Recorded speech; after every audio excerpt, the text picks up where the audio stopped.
தமிழ்நாடே கதறிக்கிட்டு இருக்குங்க. எதுக்கு? மின் கட்டண உயர்வுக்கு. 195 ரூபா வரும் இந்த பசங்க தங்கி இருக்க ரூம். இந்த மாசம் 845 ரூபா. எப்போதுமே நம்ம அலுவலகத்திற்கு 12,000 ரூபாய்க்கு மேல மின் கட்டணம் வந்ததே கிடையாது. இது 17,995 ரூபா. திருச்சியில நம்ம தங்கி திருச்சி வீடுக்கு 1,200 ரூபா 1,300 ரூபா வரும். இந்த மாசம் 4,800 ரூபா. நான் 4,700 ரூபா கட்டியிருக்கிறேன். இப்படி தமிழ்நாடு முழுக்க எல்லார் வீட்லயும் பெனால்ட்டி. இவருக்கு ஆட்சிக்கு வந்ததுக்கு நம்ம கட்டின பெனால்ட்டி. ஓட்டே போடல, நான் எதுக்கு பெனால்ட்டி கட்டணும்? நான் அவருக்கு போடவே இல்லையே. நானும் தான் போடல.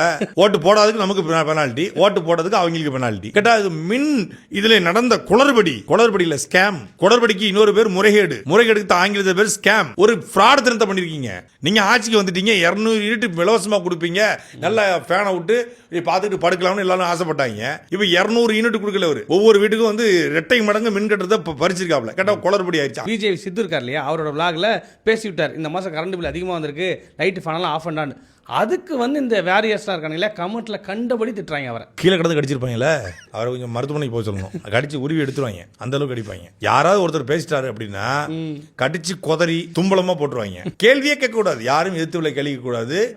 இதே போல ஆட்டத்தை தான் அவங்க போட்டாங்க. ஆட்டம் போட்டதுக்கு அடங்கி போயிருக்காங்க. வாழ்க்கை ஒரு வட்டம் அப்படின்னு திருமலை படத்துல பேசினார்ல, இயக்குனர் எழுதினது, இவர் எழுதினது இல்ல. வாழ்க்கை ஒரு வட்டம், ஜெயிக்கிறவன் தோப்பான், தோக்கிறவன் ஜெயிப்பான் அப்படின்னாரு. இப்ப அது உங்களுக்கும் பொருந்தும்ல. வாழ்க்கை ஒரு வட்டம் தானே.